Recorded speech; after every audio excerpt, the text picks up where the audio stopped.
Conjugare, Centro Português de Apoio à Pesquisa Científica e à Cultura. Acreditamos que as ciências e as artes mudam o mundo. O conhecimento transforma, e isso nos motiva. Sexto ciclo ibero-americano de diálogos contemporâneos com o tema História, Poder e Sociedade. Meu nome é Júlia Teixeira da Silva. Eu sou graduada em História e mestrando em História Social no programa de pós-graduação em História da Universidade Federal Fluminense. E hoje eu vou apresentar a minha pesquisa intitulada Projetos de Brasil: as noções de caste e raça na construção da nação brasileira, para José Bonifácio de Andrade Silva e Francisco Soares Franco. O meu tema, ele visa debater a construção da nação brasileira no contexto anterior e posterior à independência do Brasil, a partir da primeira metade do século XIX. O projeto de formação nacional, ele esteve alinhado a duas concepções. Primeiro, o contexto português pela nação portuguesa, a partir da manutenção da união entre os territórios de Brasil e Portugal, e em segundo, ao contexto brasileiro, pela nação brasileira, a partir da possibilidade de uma nação independente. A temática aqui, então, ela estabelece uma relação direta entre os conceitos de nação e raça, além de noções correspondentes à cidadania, identidade e nacionalismo. Todas elas estavam ligadas à origem do indivíduo e à cor da pele, já que o conceito de nação e nacionalismo, elas estavam em correspondência com a questão da raça. Aqui nós temos as duas fontes que serão trabalhadas ao longo da minha pesquisa. Primeiro é os ensaios sobre os melhoramentos de Brasil e Portugal, de 1821, de Francisco Soares Franco. E a segunda fonte é a representação à Assembleia Geral Constituinte e Legislativa do Império do Brasil sobre a Escravatura, de 1825, de José Bonifácio de Andrade e Silva. Os objetivos da pesquisa, elas levam em consideração as duas fontes primárias de José Bonifácio, vinculadas à Constituinte de 1824, e a fonte de Francisco Soares Franco. O objetivo da pesquisa é analisar os discursos e as propostas legislativas desses dois letrados, pontuando quem foi o excluído, quem foram os excluídos e quem foram os incluídos nesse projeto de formação nacional, inserindo a participação da população indígena na construção da nação brasileira e buscando compreender de que forma cada grupo social se manteve nessas relações de poder, já que o debate conceitual vem superposto a outros debates, como o processo de abolição da escravidão no Brasil. A metodologia da pesquisa ela é sustentada pelo viés da pesquisa qualitativa e da comparação entre as duas fontes, compreendendo as muitas formas do sentido de nação e de sua construção, entendendo que a ideia de nação foi construída pós-independência do Brasil. Além disso, analisar como os documentos oficiais, no caso a Constituição de 1824, estabeleceu a relação entre nação e raça. Essa Constituição de 1824, ela classificou a sociedade em cidadãos e não cidadãos, entre livres e escravos. Então, ela não menciona a hierarquia racial, ou seja, as desigualdades sociais, elas não eram colocadas em cena a partir da cor da pele do indivíduo. Todavia, na minha pesquisa, eu entendo que essas classificações raciais, elas estão presentes nos discursos dos autores, pois estão inseridas na sociedade, inseridas ao ponto de contrariar a própria Constituição. Porque muitos desses letrados, eles utilizavam das classificações, hierarquias e teorias raciais para promoverem a superioridade da raça branca. Aqui embaixo nós temos algumas obras de referência que eu utilizo na minha pesquisa.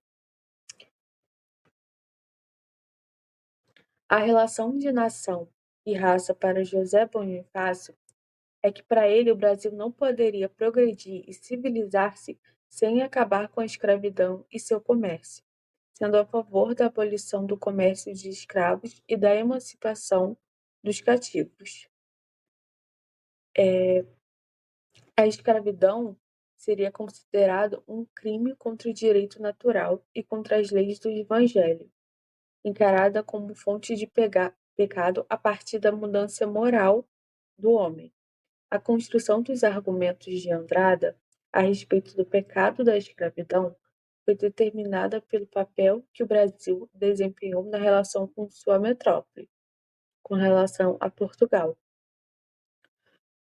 O José Bonifácio ele não queria a abolição da escravidão de forma repentina, porque isso traria males à sociedade. Aqui nós temos eles tinham uma preocupação com a economia e a prosperidade do Brasil.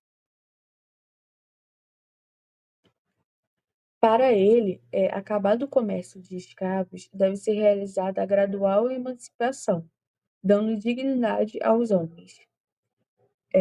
Era imprescindível diminuir a tensão entre o senhor e o escravo, para assim preservar a ordem interna e, posteriormente, criar condições mínimas para que o liberto pudesse tornar-se cidadão no futuro. A sociedade brasileira, para ele, embora marcada pela heterogeneidade, é encarada como potencialmente homogênea por José Bonifácio. Ele considera, segundo seu documento, possível combinar sabiamente tantos elementos discordantes entre si. Para isso, seria preciso acabar com o tráfico e a escravidão. Para ele, havia dois elementos que impediam a concretização da nação brasileira: o índio e o negro, sendo que o índio estava diretamente relacionado à escravidão. Essa questão que causava grande ambiguidade em seu projeto nacional, porque ele reconhecia a escravidão como um obstáculo a uma homogeneização da sociedade, ao mesmo tempo que reconhecia sua importância à economia nacional. Para José Bonifácio, a questão da mestiçagem serviria para o crescimento populacional, pois a defendia para todas as raças. Por mais que incluísse os negros no seu projeto nacional, a mestiçagem tinha um caráter de controle. Ela iria diminuir as diferenças raciais na sociedade e civilizar indígenas e negros.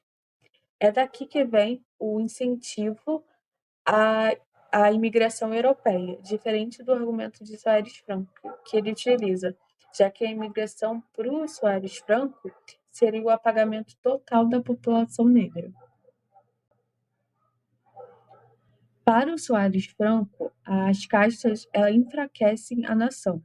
O seu documento, escrito em 1821, antes da independência, para ele, viabilizou a união entre Brasil e Portugal.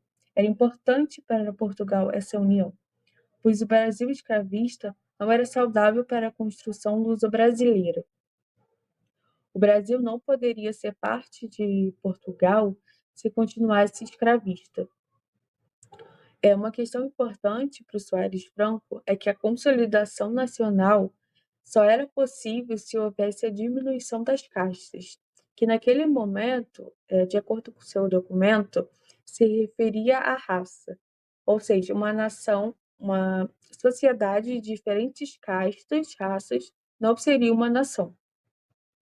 Ele também reforça a ideia de que um povo sendo composto de diferentes povos não se constitui uma nação. Seria um misto incoerente e fraco.